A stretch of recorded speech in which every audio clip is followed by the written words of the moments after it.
Job 18. Then Bildad the Shuhite replied, When will you end these speeches? Be sensible, and then we can talk. Why are we regarded as cattle and considered stupid in your sight? You who tear yourself to pieces in your anger, is the earth to be abandoned for your sake? Or must the rocks be moved from their place? The lamp of a wicked man is snuffed out. The flame of his fire stops burning. The light in his tent becomes dark. The lamp beside him goes out. The vigor of his step is weakened. His own schemes throw him down. His feet thrust him into a net. He wanders into its mesh. A trap seizes him by the heel. A snare holds him fast. A noose is hidden for him on the ground. A trap lies in his path. Terrors startle him on every side and dog his every step. Calamity is hungry for him. Disaster is ready for him when he falls. It eats away parts of his skin. Death's firstborn devours his limbs. He is torn from the security of his tent and marched off to the king of terrors. Fire resides in his tent. Burning sulfur is scattered over his dwelling. His roots dry up below, and his branches wither above. The memory of him perishes from the earth. He has no name in the land. He is driven from light into the realm of darkness and is banished from the world. He has no offspring or descendants among his people, no survivor where once he lived. People of the west are appalled at his fate.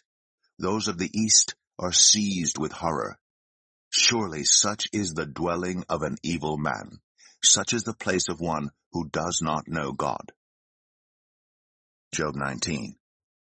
Then Job replied, How long will you torment me and crush me with words?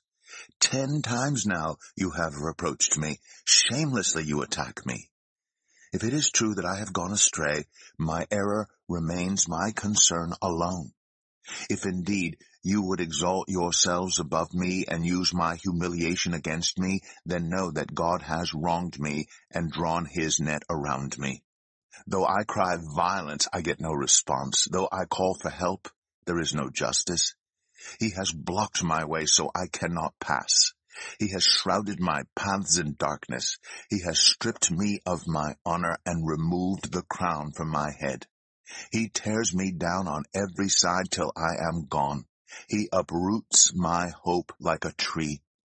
His anger burns against me. He counts me among his enemies. His troops advance in force. They build a siege ramp against me and encamp around my tent. He has alienated my family from me.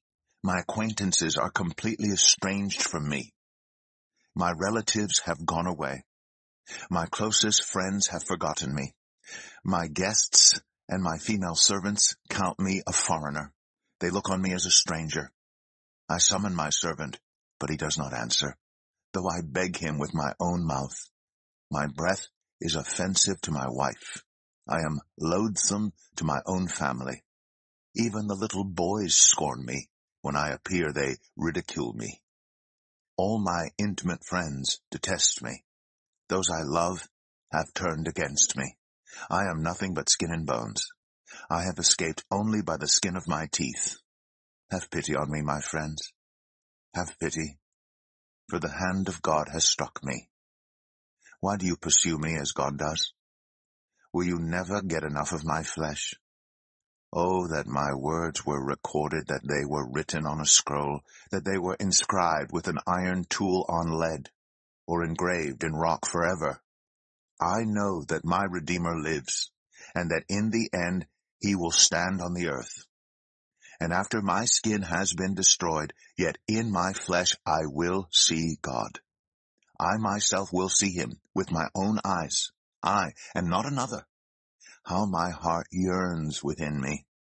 If you say, how we will hound him, since the root of the trouble lies in him, you should fear the sword yourselves, for wrath will bring punishment by the sword, and then you will know that there is judgment. Job 20. Then Zophar the Naamathite replied, My troubled thoughts prompt me to answer because I am greatly disturbed. I hear a rebuke that dishonors me. and my understanding inspires me to reply.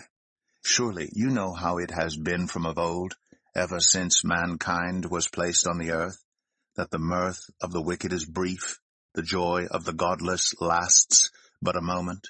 Though the pride of the godless person reaches to the heavens, and his head touches the clouds, he will perish forever like his own dung. Those who have seen him will say, "Where is he?" Like a dream he flies away, no more to be found, vanished like a vision of the night. The eye that saw him will not see him again. His place will look on him no more. His children must make amends to the poor. His own hands must give back his wealth. The youthful vigor that fills his bones will lie with him in the dust. Though evil is sweet in his mouth, and he hides it under his tongue, though he cannot bear to let it go, and lets it linger in his mouth, yet his food will turn sour in his stomach. It will become the venom of serpents within him. He will spit out the riches he swallowed. God will make his stomach vomit them up. He will suck the poison of serpents. The fangs of an adder will kill him. He will not enjoy the streams, the rivers flowing with honey and cream. What he toiled for he must give back uneaten.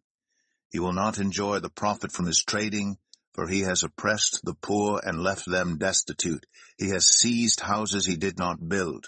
Surely he will have no respite from his craving.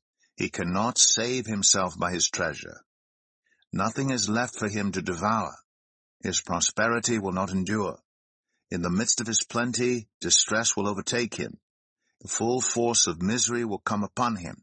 When he has filled his belly, God will vent his burning anger against him, and rain down his blows on him. Though he flees from an iron weapon, a bronze-tipped arrow pierces him. He pulls it out of his back, the gleaming point out of his liver. Terrors will come over him. Total darkness lies in wait for his treasures. A fire unfanned will consume him and devour what is left in his tent. The heavens will expose his guilt, the earth will rise up against him. A flood will carry off his house, rushing waters on the day of God's wrath.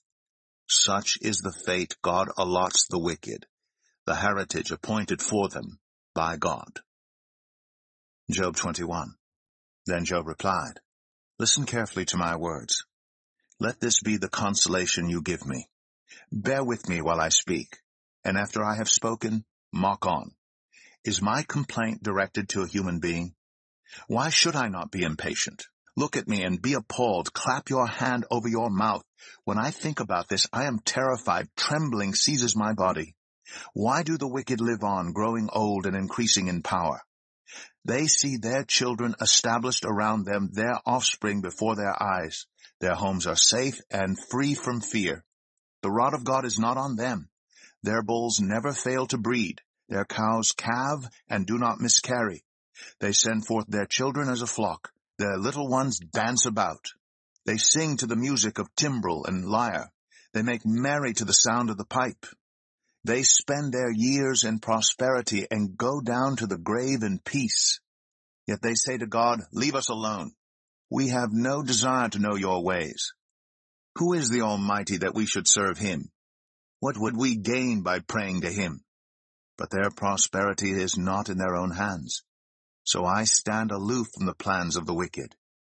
Yet how often is the lamp of the wicked snuffed out? How often does calamity come upon them, the fate God allots in his anger? How often are they like straw before the wind, like chaff swept away by a gale? It is said, God stores up the punishment of the wicked for their children. Let him repay the wicked so that they themselves will experience it. Let their own eyes see their destruction. Let them drink the cup of the wrath of the Almighty. For what do they care about the families they leave behind when their allotted months come to an end?